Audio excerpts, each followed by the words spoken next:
Buenas noches.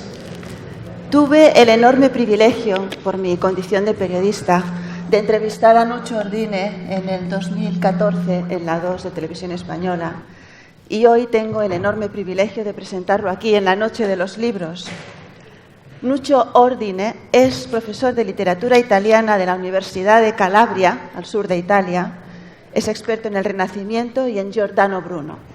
Su nombre de pila es Diamante. De pequeño, su abuela, su madre, le llamaban Diamantuccio. Y de ahí el nombre con el que se le conoce mundialmente. Ese pequeño detalle, para mí, ese diminutivo, es una prueba de la sencillez, de la humildad, de la humanidad de este profesor de Italia, que cuando de repente obtuvo un éxito apabullante, cuando publicó su manifiesto en el 2012, decidió seguir viviendo en las mismas condiciones sencillas que vivía en Calabria y rechazar ofertas, rechazar privilegios, rechazar prebendas que le aportaban beneficios, pero le apartaban de los valores que él de verdad tiene, como son la amistad, como son las cosas sencillas de la vida, como son una buena lectura o el amor.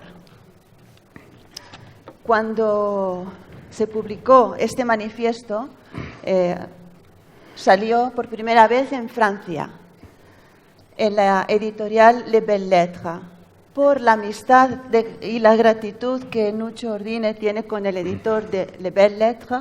Decidió publicar ese libro primero en Francia, en francés. Luego en España se publicó en el 2013 y ya va por la 16ª edición. Es un manifiesto, claramente, por la voluntad militarista militante de Nucho a favor o en contra del beneficio. En el libro proclamaba y proclama que el conocimiento, la cultura, la lectura, algo que puede parecer inútil para el capitalismo financiero, es la vacuna contra la intolerancia, los totalitarismos y los fanatismos. Algo que también esta noche se está reivindicando en la Noche de los Libros. Nucho Ordine nos dirá qué piensa hoy, pasados 5 años de la publicación en España de su libro, de su manifiesto, sobre la deriva política y social que están tomando los acontecimientos en la Europa y en Estados Unidos. Gracias, Nucho, por ayudarnos a abrir los ojos y por tu necesaria militancia a favor de lo inútil.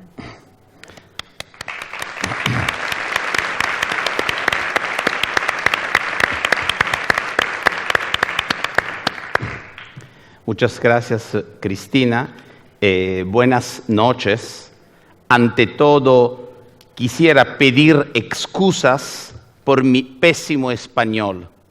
Amo esta lengua y me disgusta mucho asesinar el idioma de Lope de Vega o de Cervantes. Quisiera agradecer la invitación a la Noche de los Libros a Cristina Hernández, Salomón Castiel, Chema Martín y a todos los amigos de Málaga, y un saludo muy especial a mi amigo Juan Cruz.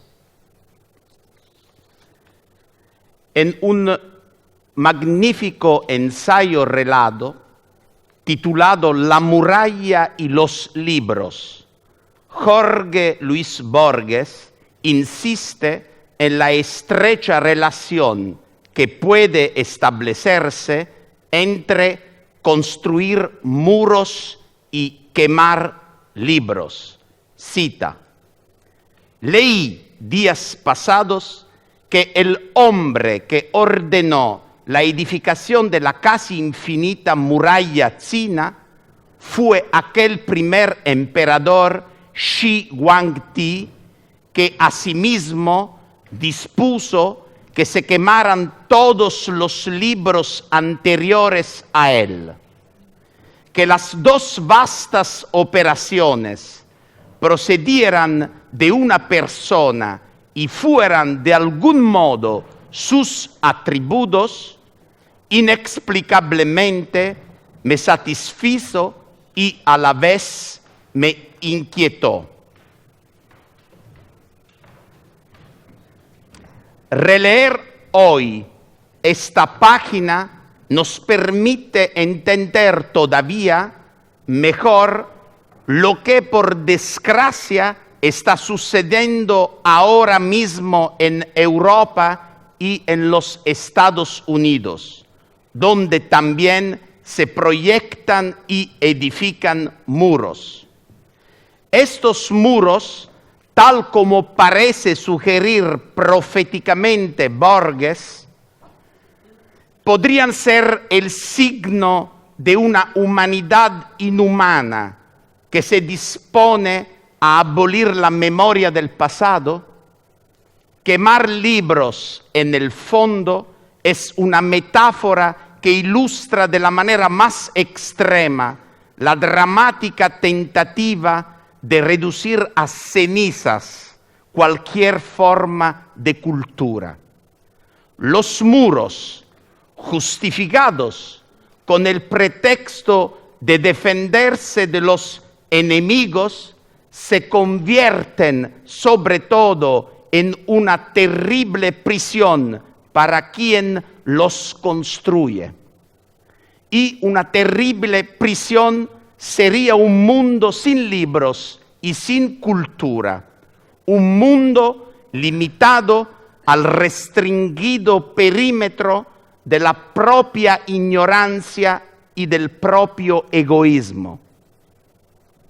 He querido iniciar mi charla con esta cita para mostrar que la literatura y los saberes injustamente considerados inútiles en nuestra sociedad porque no producen ganancias, son, por el contrario, necesarios para entender el presente y para tratar que la humanidad se vuelva más humana.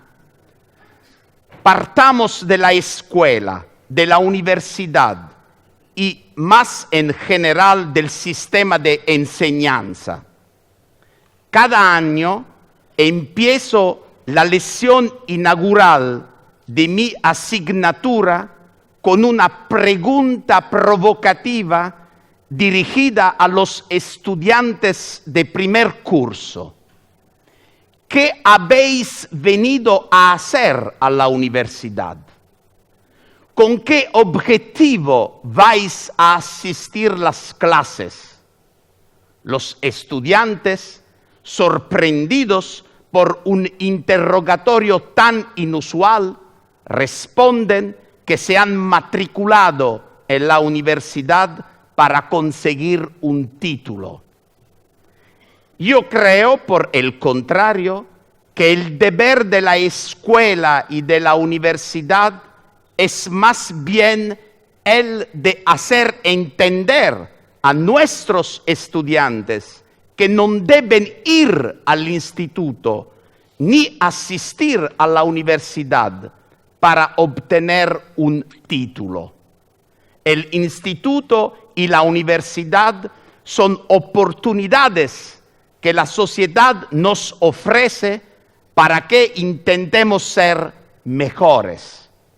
Después, los que lleguen a ser mejores, los que sean capaces de estudiar para adquirir un saber crítico, para convertirse en mujeres y hombres libres que razonan autónomamente con su propia cabeza, serán también los que estarán en condiciones de superar los exámenes de la manera más brillante y los que obtendrán la graduación con las mejores notas. Sin embargo, los estudiantes no tienen la culpa si se matriculan en el instituto y la universidad con el único objetivo de conseguir un título. viven en un contexto social en el que cada elección, cada gesto, cada palabra debe responder a un beneficio personal, a una lógica utilitarista que exige el provecho material. La idea de poder cultivar una pasión en nombre de un placer desinteresado y gratuito no encuentra terreno fértil en nuestra sociedad. Vivimos en un contexto político, social y económico dominado cada vez más por la dictadura del utilitarismo. Ya no nos sorprendemos cuando, ante cualquier pequeña elección cotidiana, alguien pregunta: ¿para qué sirve? ¿Para qué sirve leer poesía? ¿Para qué sirve estudiar latín y griego? ¿Para qué sirve visitar el Museo del Prado? En el universo del utilitarismo, en efecto, un martillo vale más que un cuadro, un cuchillo vale más que una poesía, una llave inglesa vale más que una sinfonía. Es muy fácil entender la eficacia de un utensilio, mientras que comprender para qué puede servir la música, la literatura o el arte es mucho más difícil. Hoy en día, el utilitarismo ha invadido ya ámbitos y espacios de nuestra vida que deberían haber sido preservados de la lógica del beneficio. No podemos convertirlo todo en mercancía. Hay instituciones y valores que deberían ser defendidos de esta deriva utilitarista. Intentaré ofrecer algún ejemplo de los daños que el utilitarismo está produciendo en el ámbito de la enseñanza y del patrimonio artístico. Las escuelas y la universidad no pueden ser transformadas en empresas y los estudiantes no pueden ser transformados en clientes. Es curioso que las dos primeras palabras con las que los estudiantes entran en contacto cuando se matriculan en la universidad sean crédito y deuda. El lenguaje, como bien sabéis, nunca es neutral. Se trata de dos palabras tomadas del mundo de la economía que dominan ya cualquier aspecto de nuestra vida. Pensemos en el trágico destino de Europa. Crédito y deuda se han convertido en los únicos parámetros para diseñar su identidad. Para los señores de los bancos y de las finanzas, solo aquellas naciones que pagan sus deudas forman parte de Europa. Para ellos, pues, es posible pensar Europa sin Grecia, sin Italia y sin España. Ningún escándalo, ningún estupor. Las raíces culturales ya no cuentan en absoluto. Cuentan solo los presupuestos y el pago de la deuda a los acreedores. Las consecuencias desastrosas de esta lógica aberrante, cuando se extiende también a la vida universitaria, están ya ante nuestros ojos. La gestión empresarial no puede aplicarse a la universidad ni en general al mundo de la enseñanza. Si en una empresa hay una rama improductiva, se corta. Transferir este principio a las facultades universitarias produce resultados aberrantes. Si solo unos pocos estudiantes se inscriben en los cursos de latín y griego, la solución para resolver el problema del coste de los profesores parece ser simple: clausurar su enseñanza. El mismo razonamiento vale para el sánscrito o para cualquier otra lengua antigua. En algunas facultades o en algunos departamentos están en peligro incluso disciplinas como la filología y la paleografía. Esto significa que cuando pasen unas pocas décadas, cuando se hayan jubilado los últimos filólogos, los últimos paleógrafos y los últimos estudiosos de las lenguas del pasado, habrá que cerrar bibliotecas y museos y renunciar incluso a las excavaciones arqueológicas y a la reconstrucción de textos y documentos. Y todo ello tendrá ciertamente consecuencias desastrosas para el destino de la democracia y de la libertad. Por este camino, a fuerza de progresivos barridos, se irá liquidando la memoria hasta llegar a la amnesia total. La diosa Mnemosiune, madre de todas las artes y todos los saberes en la mitología greco-romana, se verá obligada a abandonar la tierra para siempre.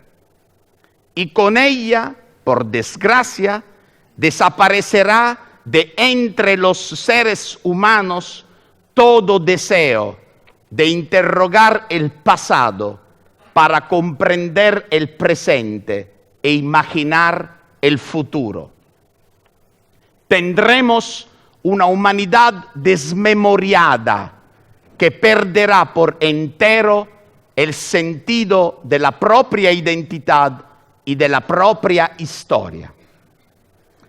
El mismo peligro corren los institutos de enseñanza secundaria, que en los recientes diseños legislativos europeos se orientan cada vez más hacia el mercado. Estas reformas tan peligrosas pretenden que los jóvenes acudan al instituto ante todo para adquirir un oficio, para prepararse para desarrollar una profesión.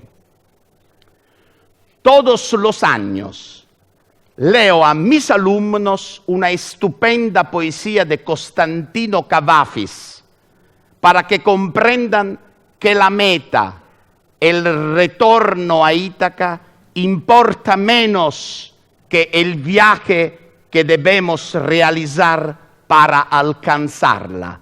Cita: ten siempre a Ítaca en tu pensamiento. Tu llegada allí es tu destino. Mas no apresures nunca el viaje. Mejor que dure muchos años y atracar viejo ya en la isla, enriquecido de cuanto ganaste en el camino, sin aguardar a que Ítaca te enriquezca. Ítaca te brindó tan hermoso viaje.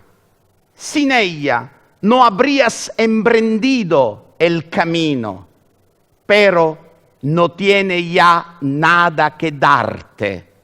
aunque la hayas pobre, Ítaca no te ha engañado. Así, sabio, como te has vuelto con tanta experiencia, entenderás ya qué significan las Ítacas. Sacrificar a una meta el valor que posee en sí misma, la experiencia de la aventura del conocimiento, empobrece nuestra vida. Sin embargo, es posible reducir la formación de un estudiante a la adquisición de un oficio. ¿Cómo no ver que sometiendo los programas escolares al mercado se acabará ahogando cualquier posibilidad de animar a los estudiantes a cultivar de manera autónoma su espíritu y su curiosidad? La misma lógica empresarial está invadiendo también el ámbito del patrimonio artístico. España e Italia son países que podemos considerar como museos al aire libre. Basta con recorrer a pie ciudades como Málaga, Sevilla, Granada, Barcelona, Cáceres, también Roma, Florencia, Palermo, Venecia, para encontrar monumentos e iglesias repletas de extraordinarias obras de arte. En Italia, algunos ministros han querido denominar nuestro patrimonio artístico con la expresión de yacimientos culturales y recientemente, de manera todavía más explícita, se han atrevido a utilizar la palabra petróleo. Para estos ministros, el Escorial y el Coliseo, el Museo del Prado y la Galleria degli Uffizi de Florencia representan el petróleo, porque constituyen una fuente potencial de beneficios.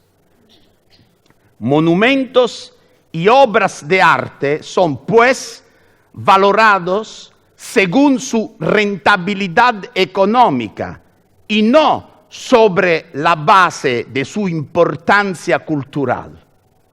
¿Cómo se puede ser tan vulgar? ¿Cómo se pueden ofender siglos de cultura e historia comparando nuestro patrimonio artístico con el petróleo? Basta con ver lo que ocurre en los países donde se extrae el petróleo para entenderlo. Las multinacionales extraen el oro negro del subsuelo para enriquecerse aún más, mientras que las poblaciones locales se empobrecen más, si cabe, porque después se queda con el desastre ecológico causado por las multinacionales. Se trata de comparaciones desafortunadas que hacen perder de vista el valor de la belleza en sí, la función civil que el arte puede tener en la formación de la identidad y el crecimiento cultural de un pueblo. Así, es fácil comprender qué es lo que se considera inútil en nuestra sociedad. Basta con leer con atención los presupuestos de los gobiernos de Italia o de España para ver dónde cae el hachazo de los recortes. Se recortan los fondos de la escuela, de la universidad, de la investigación científica de base y luego los de las bibliotecas, de los archivos, de los conservatorios de música, de las excavaciones arqueológicas. Defender hoy aquello que es considerado inútil por el mundo de la política, porque se trata de saberes que no producen beneficio, se ha convertido en una necesidad. Parece que Málaga es una isla feliz, ma yo no sé, es una pregunta. Defender. En el curso de los siglos, muchos filósofos, literatos, artistas han insistido en la importancia de los saberes inútiles para lograr que la humanidad sea más humana. A lo largo de los años he releído siempre con una gran emoción la carta que Albert Camus dirigió a su maestro en una escuela municipal de Argel, Louis Germain, en noviembre de 1957, poco después de recibir la noticia de la concesión del Premio Nobel. Cita: querido señor Germain, esperé a que se apagara un poco el ruido que me ha rodeado todos estos días antes de hablarle de todo corazón. He recibido un honor demasiado grande que no he buscado ni pedido. Pero cuando supe la noticia, pensé primero en mi madre y después en usted. Sin usted, sin la mano afectuosa que tendió al niño pobre que era yo, sin su enseñanza y su ejemplo, no hubiese sucedido nada de todo esto. No es que dé demasiada importancia a un honor de este tipo, pero ofrece por lo menos la oportunidad de decirle lo que usted ha sido y sigue siendo para mí, y de corroborarle que sus esfuerzos, su trabajo y el corazón generoso que usted puso en ello continúan siempre vivos en uno de sus pequeños escolares, que pese a los años no ha dejado de ser su alumno agradecido. Lo abrazo con todas mis fuerzas. Albert Camus. Gracias a un maestro generoso y apasionado, un joven estudiante proveniente de una familia modesta pudo encontrar una mano sabia y afectuosa, capaz de darle apoyo y guiarlo en los momentos más difíciles de sus primeros años de escuela. ¿Acaso la escuela y la universidad que estamos construyendo hoy serán capaces de estimular la curiosidad de los estudiantes y de garantizar el derecho a buscar la propia verdad? Escribí la utilidad de lo inútil pensando en mis estudiantes. Recopilé para ellos, desde el mundo clásico hasta el siglo XX, los testimonios más bellos de grandes autores que nos han recordado que entre todos los seres vivos, solo los humanos llevan a cabo gestos inútiles. Es decir, gestos y acciones gratuitos, non vinculados directamente con un provecho material, sino dictados por el placer de alimentar el espíritu. Sería impensable imaginar un cocodrilo llevando sus crías a visitar el Museo del Prado, mientras que es posible que un padre y una madre puedan acompañar a sus hijos a ver Guernica de Pablo Picasso. Para hacer comprender a mis estudiantes la importancia de la cultura, leo cada año una anécdota narrada por el gran escritor americano David Foster Wallace.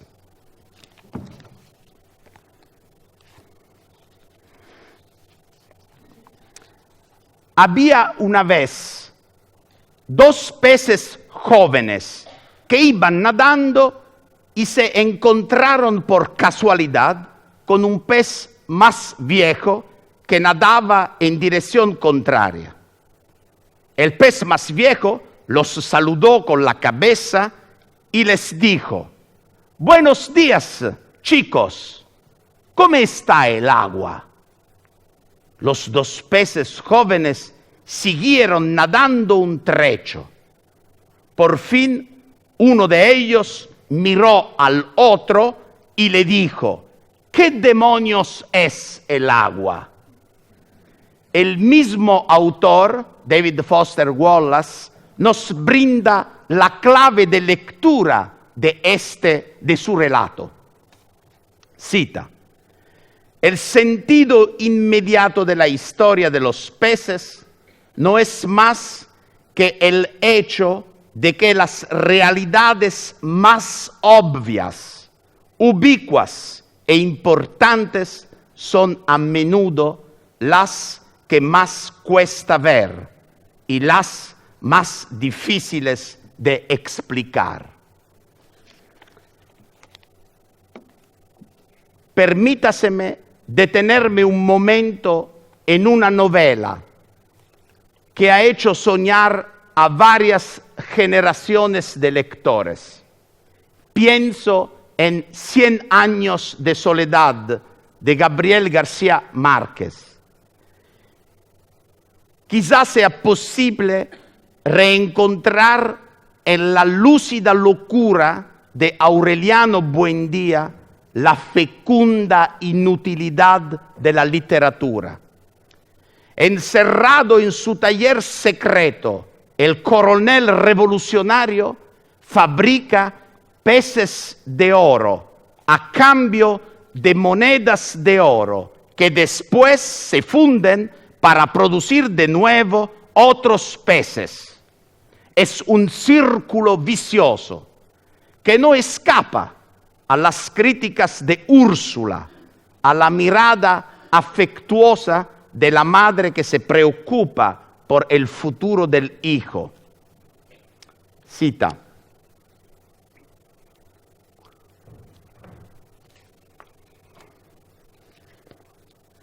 «Con su terrible sentido práctico, Úrsula no podía entender el negocio del coronel, que cambiaba los pescaditos por monedas de oro y luego convertía las monedas de oro en pescaditos, y así sucesivamente, de modo que tenía que trabajar cada vez más a medida que más vendía, para satisfacer un círculo vicioso exasperante. En verdad, lo que le interesaba a él no era el negocio, sino el trabajo. Es probable que el acto creativo que da vida a lo que denominamos literatura se base precisamente en esta simplicidad, motivada solo por un auténtico gozo y ajena a cualquier aspiración al beneficio. Un acto gratuito, exento de finalidad precisa, capaz de eludir cualquier lógica comercial. Inútil, por lo tanto, porque no puede ser monetizado, pero necesario para expresar con su misma existencia un valor alternativo a la supremacía de las leyes del mercado y el lucro. Eugene Ionesco escribió páginas memorables para describir el daño que causa el utilitarismo en la vida cotidiana de los hombres. Cita: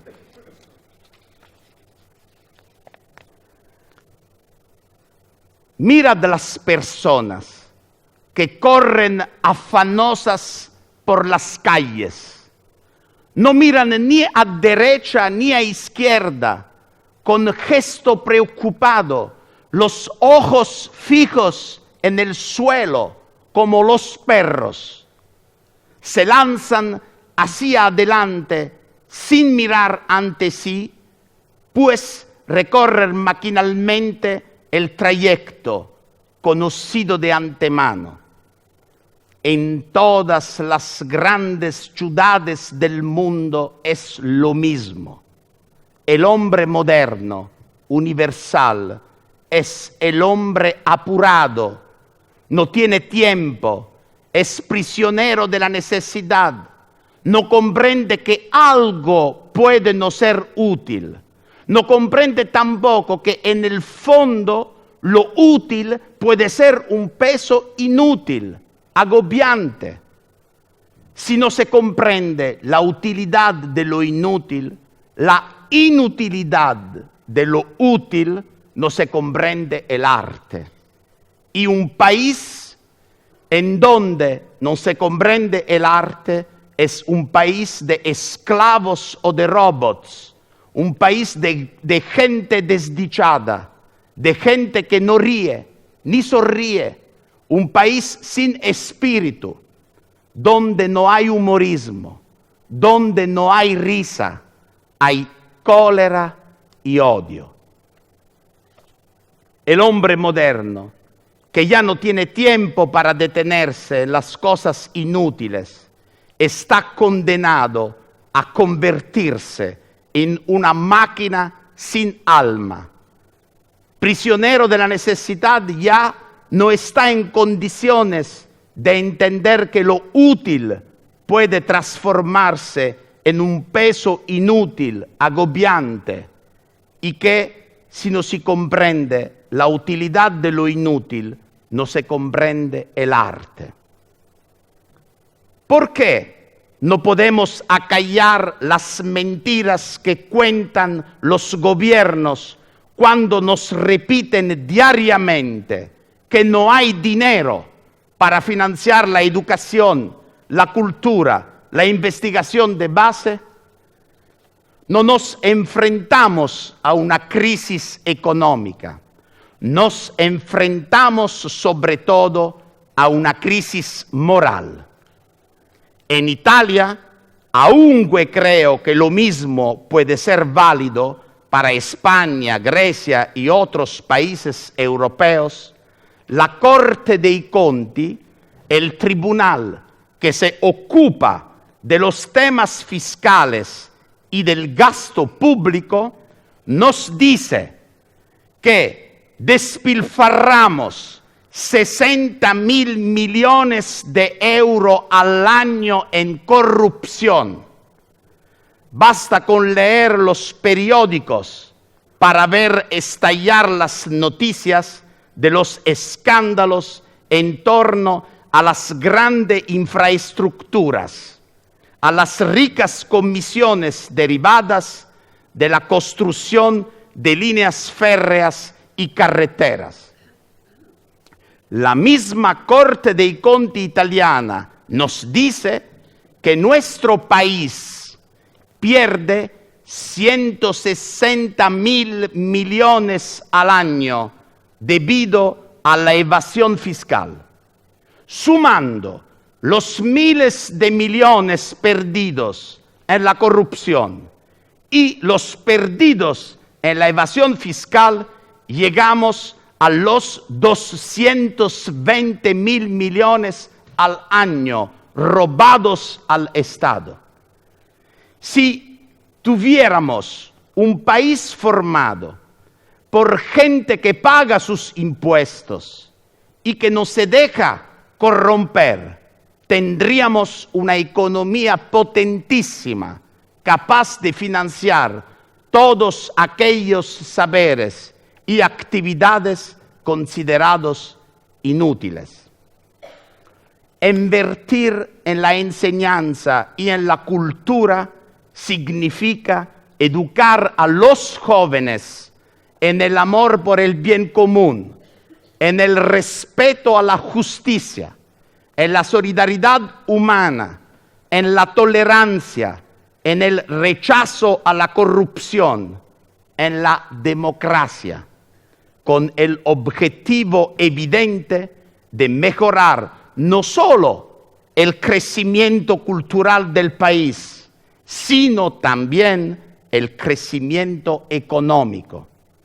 La corrupción y la evasión fiscal se combaten solo parcialmente con las leyes.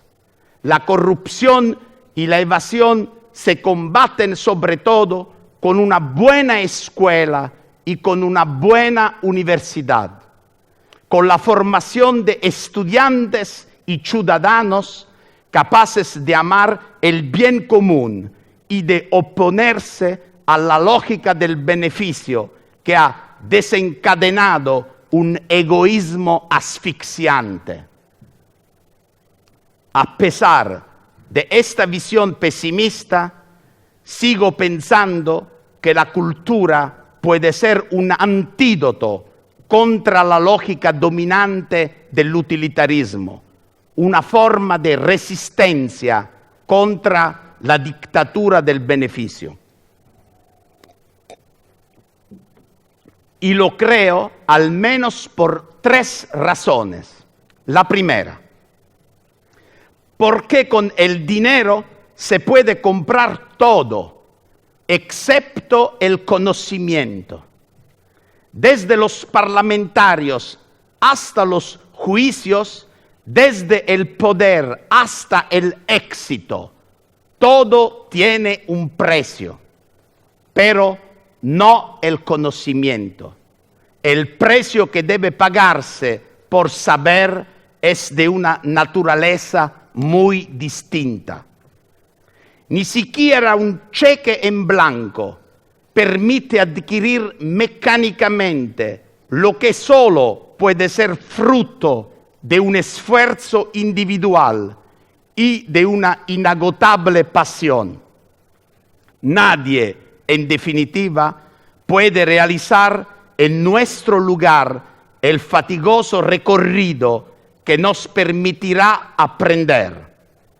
Sin grandes motivaciones interiores, el más prestigioso título adquirido con dinero no nos aportará ningún conocimiento verdadero, ni propiciará ninguna auténtica metamorfosis del espíritu. La segunda razón, porque en la enseñanza se ponen en cuestión las reglas del mercado, que prevén siempre una ganancia y una pérdida.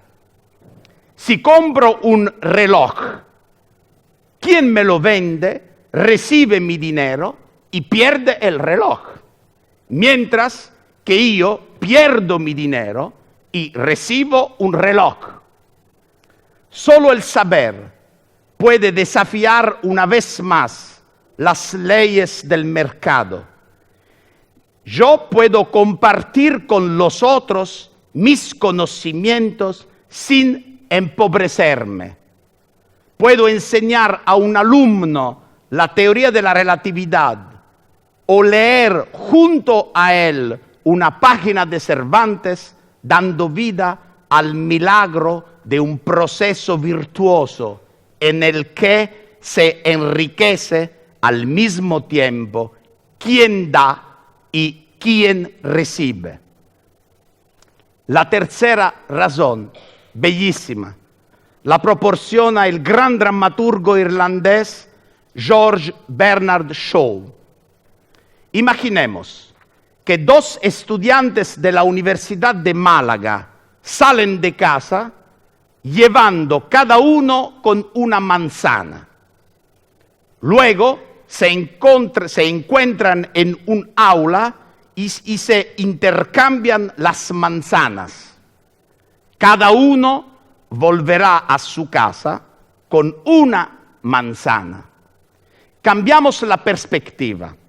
Imaginamos dos estudiantes de la Universidad de Málaga que salen de su casa cada uno con una idea. Luego se encuentran en esta aula e intercambian las ideas.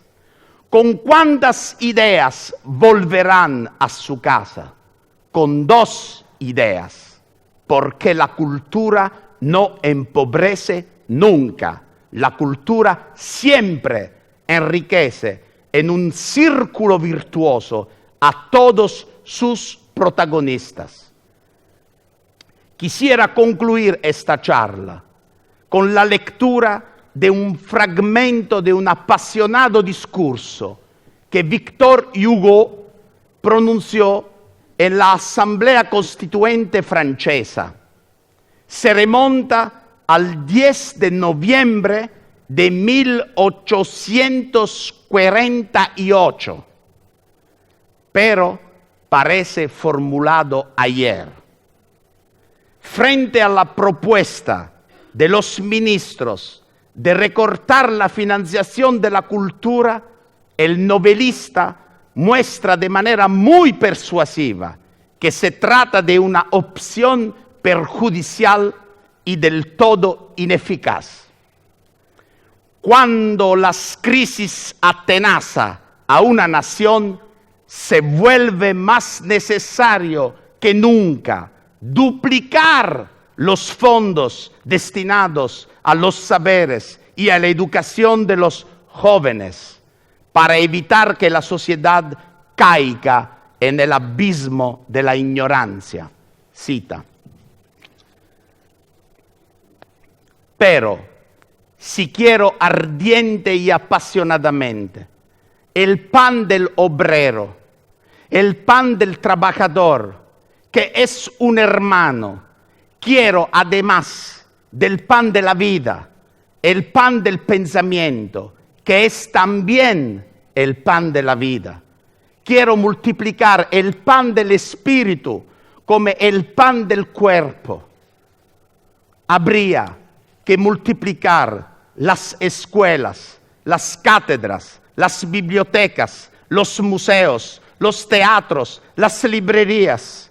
Habría que multiplicar las casas de estudio para los niños, las salas de lectura para los hombres, todos los establecimientos, todos los refugios donde se medita, donde se instruye, donde uno se recoge, donde uno aprende alguna cosa, donde uno se hace mejor.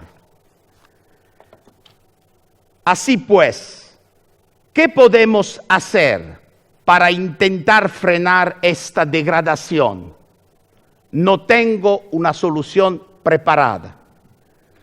Querría, sin embargo, citar un apólogo que el escritor italiano Andrea Camilleri, inventor del afortunado comisario Montalbano, mencionó en una conferencia celebrada en el Auditorium de Roma.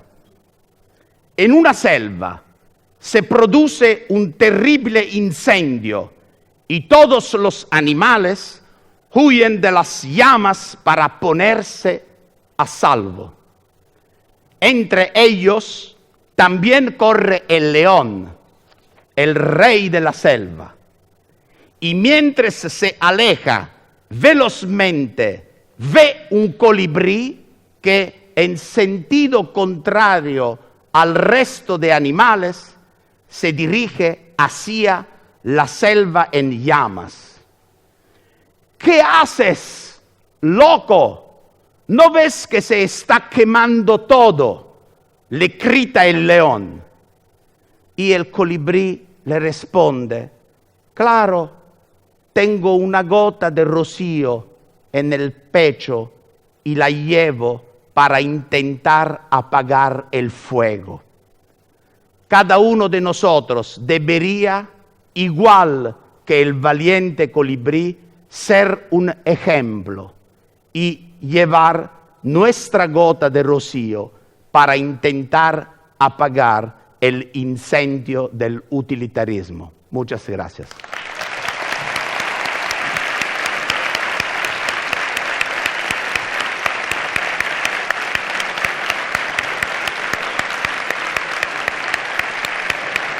Mille grazie.